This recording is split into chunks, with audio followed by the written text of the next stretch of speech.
Hi there, it's Donna from Taffy Crafting, and I've got this little tiny dinky triangular little box. It's so cute, and I've just used some basic white cardstock here with some just some DSP. You could just do this with some scraps. Got some scrap of white and starry sky, and yeah. So I'm going to show you how to make it. It's dead easy. Thank you very much for Sam at Pootles for the inspiration. I've been looking at some of her really old videos, looking back kind of 7-8 years ago, and I've just seen some things that I really want to make. So Sam's my upline. So thank you very much, Sam, for the idea here, because I've just run out of ideas. I'm going to do one that's got no sentiment on it. I want you to see the box. So this is what we're going to start off with now. I have a piece of Parakeet Party. Look how bright that is, clashing with my nails. Parakeet Party cardstock. And this measures 8¼ inches by 5 inches. And we're going to do some score lines. Now I've got a piece of card also to the side of me, so you can see where those score lines are, because sometimes it's really difficult to see that. So I'll show you that in a second. Let's get the scoreboard out, because this really works quite nicely on the scoreboard. And just making sure I've got that in shot. Okay, so on the long side, you are going to score at 2 inches, 4 inches, 6 inches, and 8 inches. I'm going to turn it that way, so I've gone that way. And I'm going to score at 1 inch and 3 inches. That is the top. So this 1 inch section here is the top. This 2 inch section here is the bottom. Now, before we do anything else, we are going to score again at 1 inch, but only to the first score line. That's on the long side. And we'll score at 5 inches, again, just to the first score line. Like that. Put that to one side, and then with a ruler and your scoring tool that comes with the scoreboard, so there's your 1 inch score line.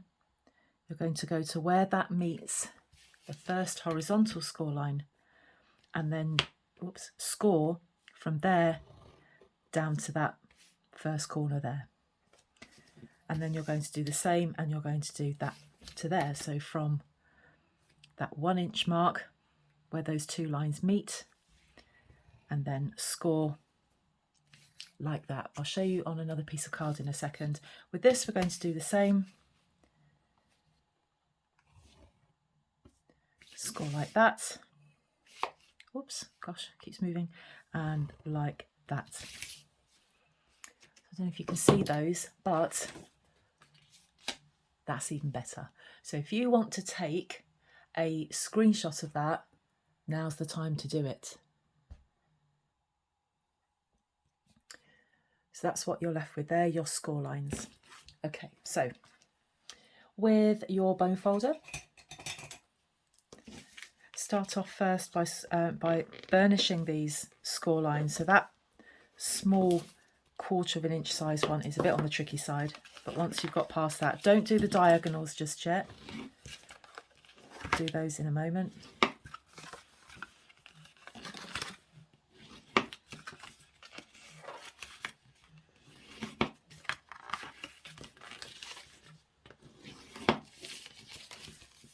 Like that. Get some scissors. I'm going to use my bigger scissors on this and my snips to do 2 different types. So here is this tab here is what's going to hold it all together. So I'm going to do a diagonal, no I'm not, I'm going to do a diagonal snip there and a diagonal snip there. So that when I take these off here,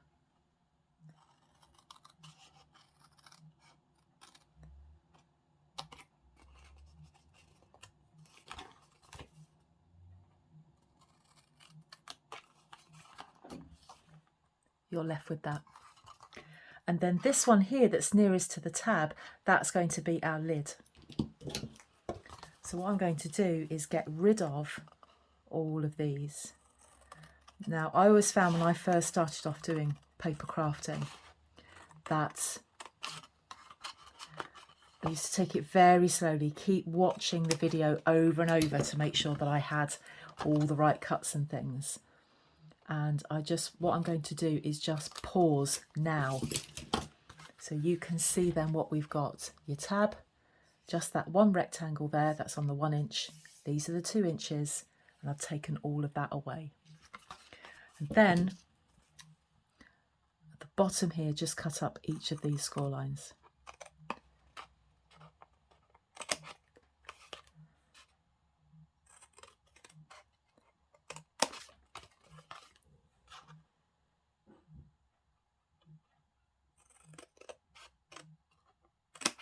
Like that. So the box is going to fold around like that. But what we need to do before we do anything else is burnish these score lines here. So just be very careful. So just push that in like that.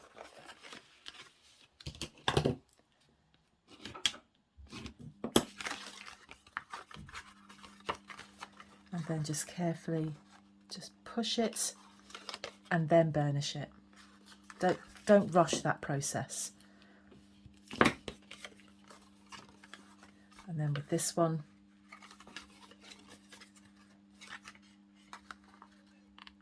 push it. We'll do that one while we're there.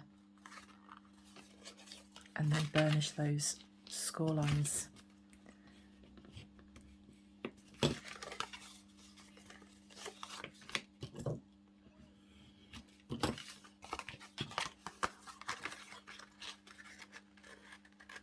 So your vertical score lines come outwards and these diagonal ones go inwards. Now the other thing that we're going to do is I am going to just round off these corners. Now what we have done recently is lost a punch that rounds corners. So sad. Heartbroken when I found out we'd lost a corner rounder. So I've just rounded that with scissors. And I'm just going to round that as well, like that. I've just eyeballed that. That's actually not come out too bad for me. So we have that. Next up, we're going to decorate these 2 bits. So I've got 2 pieces of DSP. Where's the second one gone? Oh, that's decided to walk off. Oh, there it is on the floor. So this is Butterfly Kisses. How bright is that? So cheerful. And then this flap here, I've got this piece. So remember, it's going to point that way because it's going to point downwards. We've got that, but I need to round off these corners. Let me just make sure I've got that the right way. It needs to go that way because that points downwards, yeah. Best to check. So I'm just going to round those corners just like I did. Oh, that I didn't do a good job of that. Oh dear, that might have to be redone. Oh gosh, that's dreadful. Let's just quickly get a fresh one of those. Here's one I had earlier. I don't know if this is the right size actually. No, it isn't. I just need to trim a teeny tiny bit off. I wasn't quite watching what I was doing. So let's just... So the squares are 1 7/8 by 1 7/8, and then this one is 1 7/8 by 7/8 of an inch. Let's see if I can make something. Let's see if I can do that better. Got the first one right. It was the second one that went a bit odd. That's better.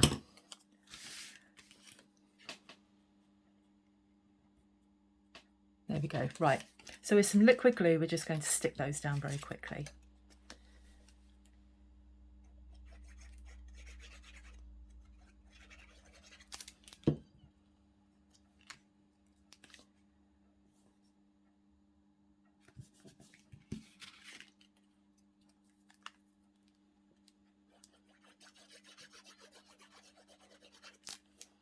My glue's not behaving itself as usual.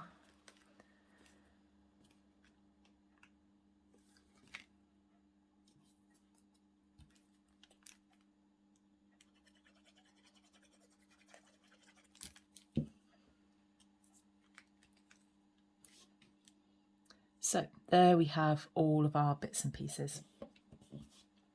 Now the next thing we need to do is put some tear and tape. That's the best thing to use for this. Some tear and tape on that tab. Just drag out the tear and tape out my drawer.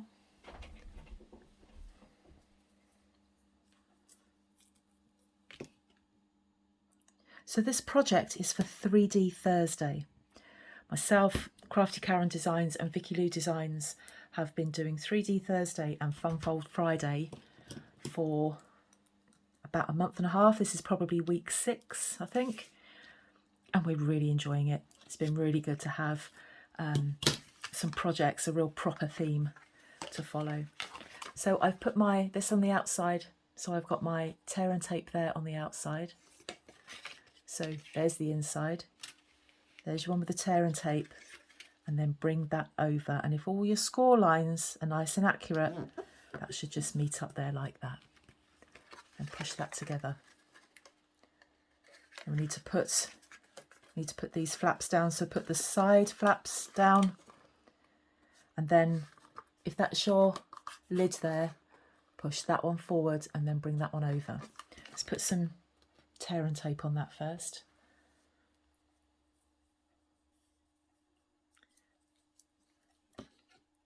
These would be super cute for wedding favours, christening favours. My daughter's just had a baby shower. I was so disappointed she didn't ask me to do any sort of boxes for favours, but I think her friends had organised the baby shower. So, but this would be ideal for that. Any sort of party favours or a little gift box at the end of a meal maybe. I've done that before. I've got something to the side of me that I haven't eaten yet that I'm going to put in this little box. Give you an idea as to how much you can get in there.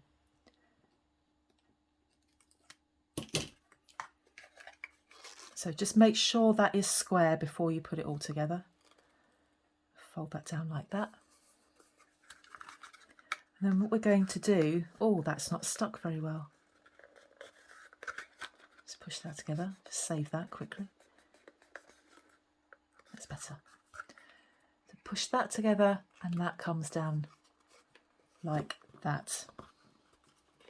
There are lots of different ways that you can hold this together. What I'm going to do, like I said, I'm not going to put a sentiment on these.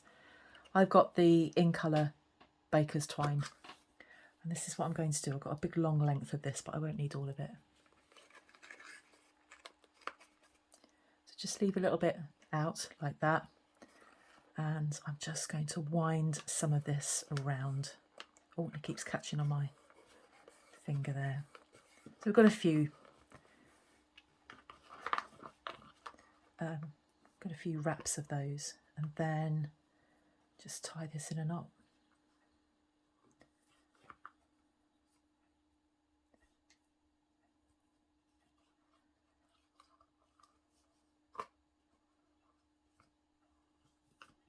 Like that.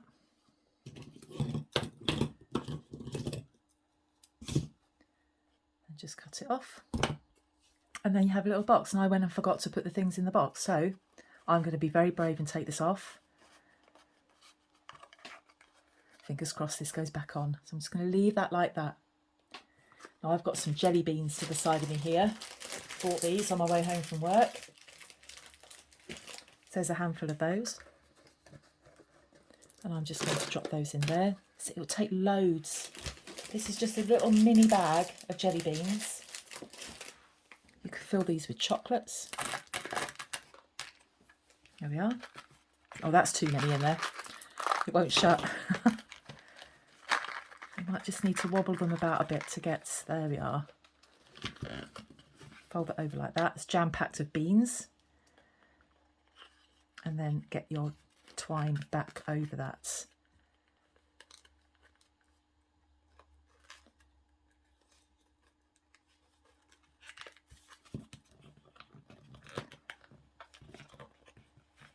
It will go over.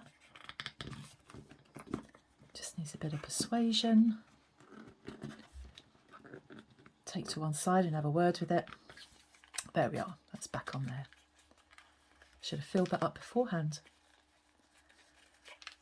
There we are, that's saved that. So a nice cute little favour box. So cute. I hope that inspires you to have a go at something like that. I suppose you could make that bigger. I'd love to have another go at making a bigger box than that, but super cute for party favours, wedding favours, christening favours. All of the measurements are on my blog. There is a link to that in the description bar. And please leave a comment, like, subscribe, and let me know if you've had a go of this. Thanks for joining me. I'll see you again soon. Bye bye.